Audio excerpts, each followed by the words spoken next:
ফিজা আবরাজের থেকে ছাড়া পেয়ে জোরে জোরে শ্বাস টানে। আবরাজ বউয়ের মুখের দিকে তাকিয়ে আছে। ফিজা আজ যেন একটু বেশি বেসামাল হয়েছে। নিজের অনুভূতিরা ডানা ঝাপটাচ্ছে মনের মধ্যে। ওষ্ঠপুটে হাত ছুঁয়ে মাথা তুলে সামনে তাকালো। আবরাজ ঘোর লাগা দৃষ্টিতে তাকিয়ে বউয়ের লজ্জায় মিইয়ে থাকা মুখের দিকে। ঠোঁটের লিপস্টিক এবড়ো থেবড়ো হয়ে চারিদিকে। ফিজা হাতের উল্টো পিঠে সেগুলো মুছে নিচ্ছে।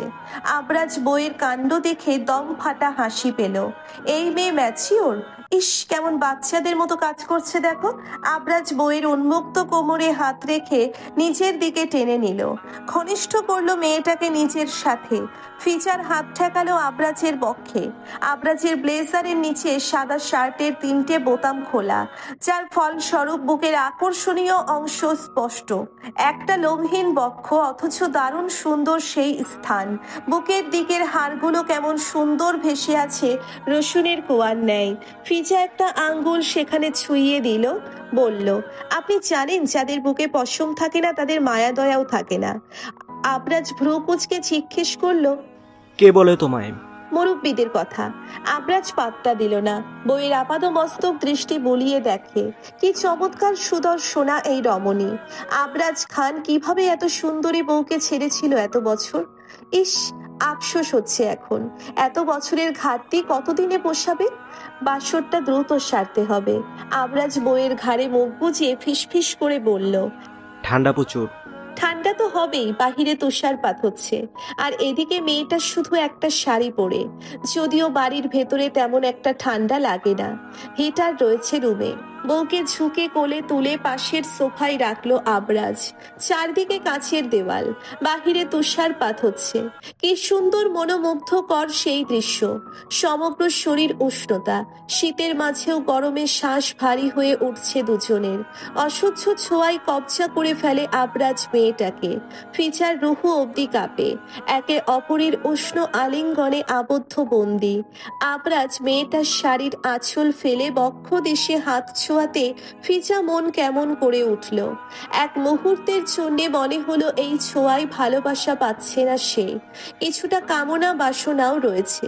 সে এমন ছোঁয়া চাই না, সম্পূর্ণ পবিত্র ভালোবাসার একটা ছোঁয়া চাই। কামনা ভালোবাসার ঊর্ধ্বে নয়। তবুও মন সাই দিল না।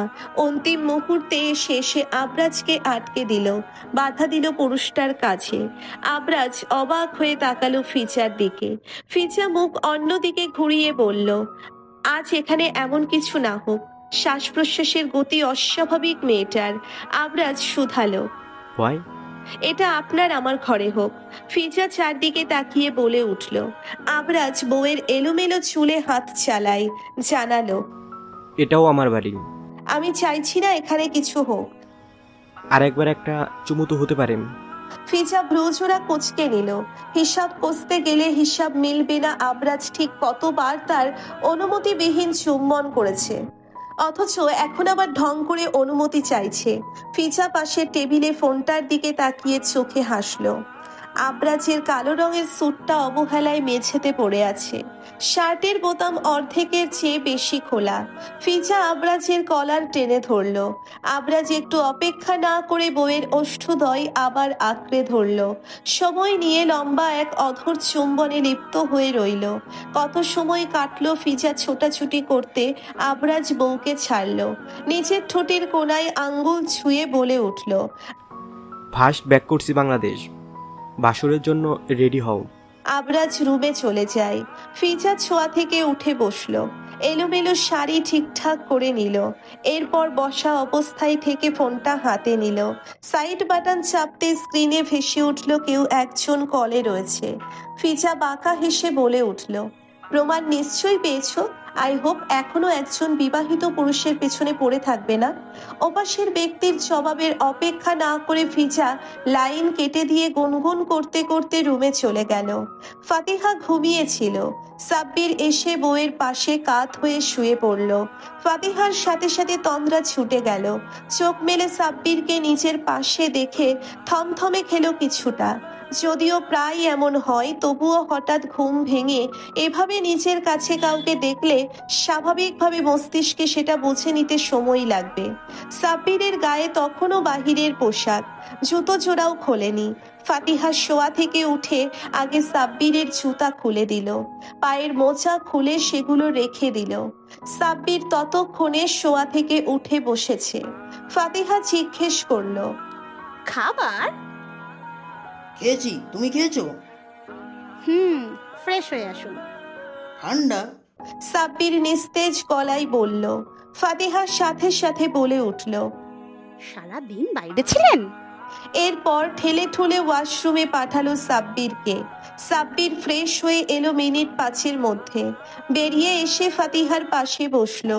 ফাতিহা বলল, আপু ভাইয়ার জন্য সারপ্রাইজ প্ল্যান করেছে আজ। সুন্দর করে সাজিয়েছে সবকিছু। জানি আমি। ফাতিহা মুখ ভোতা করে নিল। বাসি খবর দিয়েছে সে। সাব্বির ব্যাপারটা বুঝতে পেরে হেসে দিল। ফাতিহা মুখ ভেঙচি কেটে শুয়ে পড়ল। সাব্বির হাসতে হাসতে নিচেও শুয়ে জড়িয়ে ধরল বউকে। সেদিন রাতের পর আজ 3 দিন আবরাজ বাড়ি ফেরে না। ফিজা চিন্তায় অস্থির। সাব্বির সব দিক সামলাচ্ছে। ফিজা বারবার করে জিজ্ঞেস করেও কিছু বলছে না সাব্বির। এদিকে আবরাজের গোপন অ্যাসিস্ট্যান্ট জনের সাথেও কন্ট্যাক্ট করতে পারছে না ফিজা। চিন্তায় অস্থির মেয়েটা। রাত হলে ঘুম হয় না, ছটফট করে রাত কাটে। মনটা বড্ড আবরাজ খান করে। একটু দেখতে ইচ্ছে করে, খেতে পারছে না ঠিকঠাক। এই যে রাতের খাবার এখনো রাখা টেবিলে, ফিজার আচমকায় কান্না পায়। অথচ আজ কত বছর হবে মেয়েটা কাঁদে না। স্বামী বিয়ের রাতে ছেড়ে এলো, তখনও কাঁদেনি মেয়েটা। সবকিছু সহ্য করে গিয়েছে।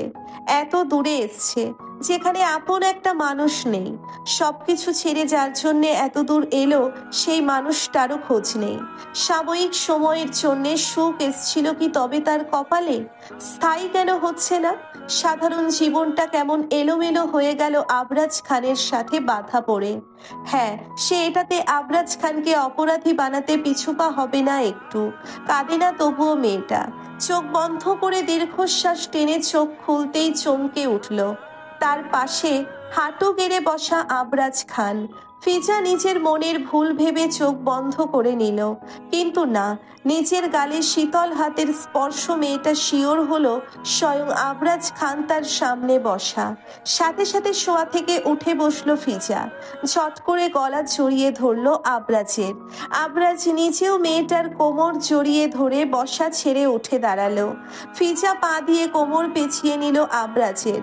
আবরাজ বউয়ের পাগলামিতে হাসলো। মেয়েটা তার জন্য অস্থির হচ্ছিল, চিন্তা করছিল। একটু আনন্দ হচ্ছে কি মনের কোণে? হ্যাঁ, হচ্ছে। একটু সুখ সুখ অনুভূতি, ভালো লাগায় মন দুলিয়ে ওঠে। বউকে নিয়ে ব্যালকনির দিকে এগিয়ে গেল আবরাজ।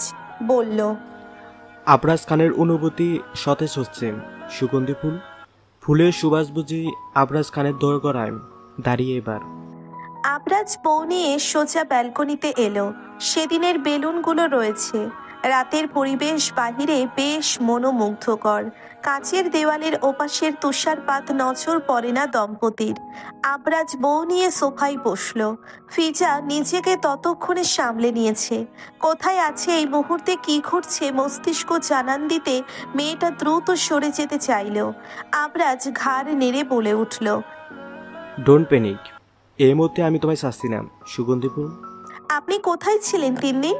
ফিজা তীক্ষ্ণ দৃষ্টিতে তাকিয়ে প্রশ্ন করে আবরাজকে। আবরাজের দৃষ্টি বউয়ের ওষ্ঠপুটে। কেমন সুন্দর তারা কথা বলার সময় একে অপরের মাঝে বিচ্ছেদ ঘটায়। তার ভালো লাগে এই ঝাঝালো কণ্ঠে যখন ফিজা রমণী তার সাথে কথা বলে। আবরাজ শান্ত স্বরে জবাব দিল, তোমার আশেপাশে। মজা করিয়েন না। আমরা বাংলাদেশ ব্যাক করছি ফার্স্ট। কতদিন? 3 দিন। একেবারে চলে যাব? ফিজা প্রকুচকে জিজ্ঞেস করলো। আবরাজ মাথা নাড়ে। মেয়েটার ফোলা গালে হাত রাখলো। বলল, না, আমি আসবো আবার। ডিভোর্স কবে দিচ্ছেন? এমন মুহূর্তে আবরাজ কল্পনা করেনি ফিজা এমন কিছু বলতে পারে। আবরাজ থতমত খেল। রাগ নিজের উপর হচ্ছে নাকি সামনে বসা সুদর্শনা রমণীর উপর বুঝতে পারছে না আবরাজ। তবে রাগ নিয়ন্ত্রণ সে করতে পারে। কঠিন স্বরে বলে উঠল, এমন কোনো কথা ছিল নাকি আমাদের মাঝে? আমার ছিল। আমার নেই, সো ডিভোর্সের প্রশ্নই আসে না।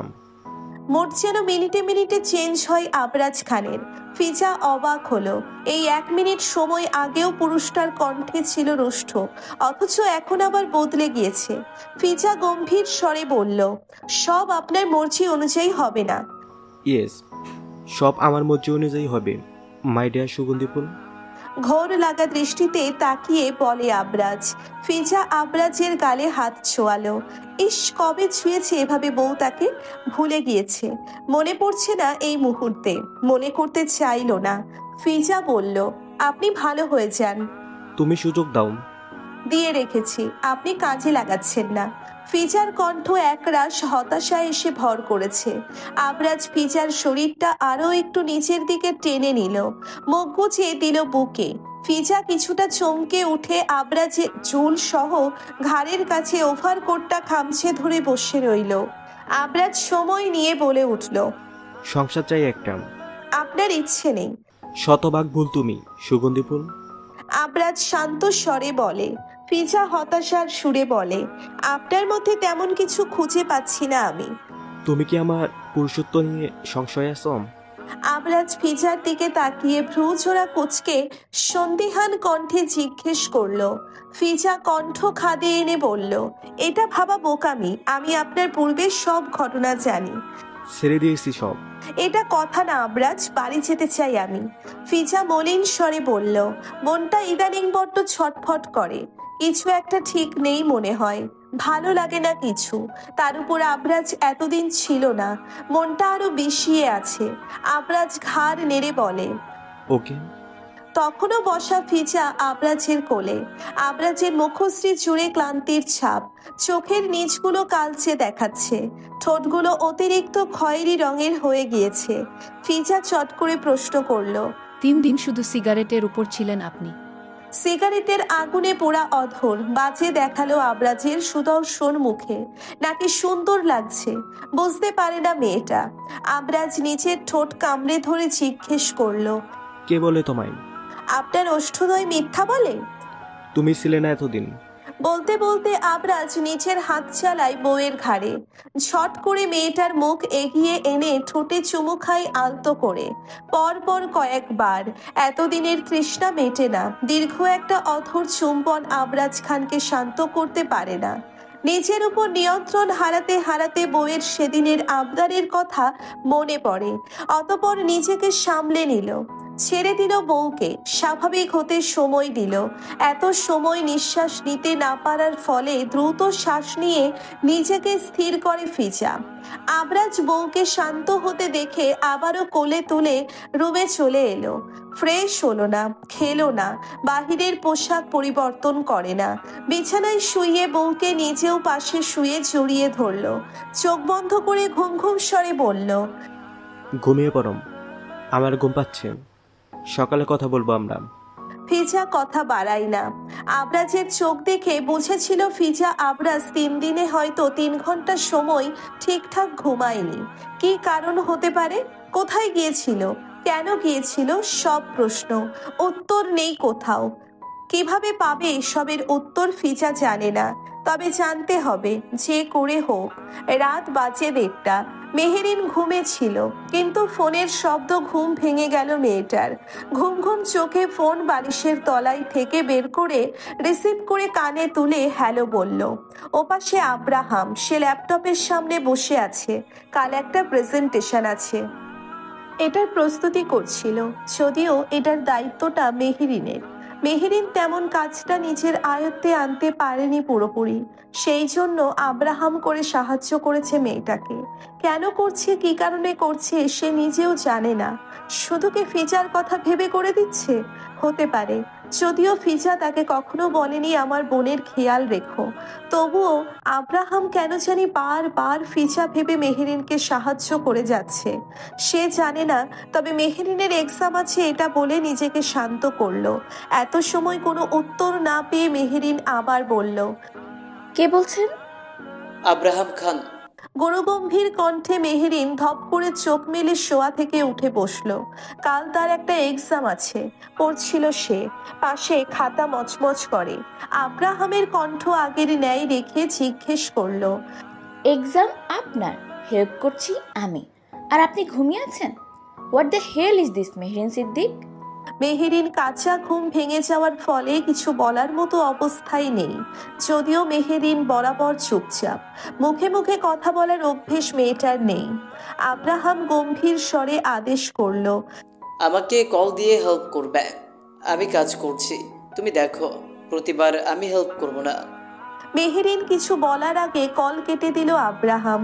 পরপর ভিডিও কল দিল। মেহেরিন গায়ে ওড়না জড়িয়ে নিল, মাথায় ভালো করে ঘোমটা টেনে কল রিসিভ করলো। এমনিতেই মেহেরিন নাদুস নুদুস, ঘুম থেকে ওঠার ফলে গাল আরো নাদুস নুদুস দেখাচ্ছে। আব্রাহাম হয়তো কয়েক সেকেন্ডের জন্য ঘরে চলে গিয়েছিল, তবে পরপর নিজেকে সামলে নিল। স্ক্রিন রেকর্ড অন করলো। মেহেরিন নিজেও ক্যামেরা অফ করে দিয়েছে ততক্ষণে। আব্রাহাম কাজ করতে করতে বুঝিয়ে দিতে লাগলো, আর মেহেরিন ঘুমে ঢুলতে ঢুলতে আব্রাহামের বকবকানি শুনতে লাগলো। তুমি ঘুমিয়ে থাকলে আমার লোভ হয়। আমি কি তোমার জন্য লোভী হয়ে যাচ্ছি সুগন্ধি ফুল? মাত্র ঘুম থেকে উঠেছে ফিজা, আর হঠাৎ আবরাজের কথায় সাথে সাথে ভ্রুকুচকে নিল। ফিজার মুড মোটামুটি ফুরফুরে আছে, কারণটা কি জানে না, তাই দুষ্টুমি করে বলল, আপনি লোভী, নারী লোভী।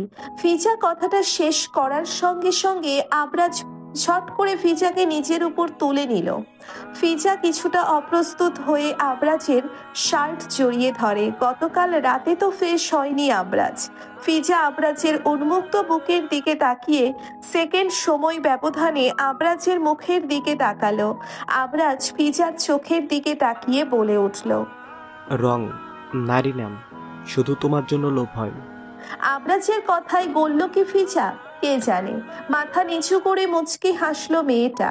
তখন ফোন বাজলো, আবরাজের ফোন। ফিজা যেহেতু আবরাজের ওপর ছিল, সেক্ষেত্রে ফোনের স্ক্রিনে ফিজার দৃষ্টি আগে পড়লো।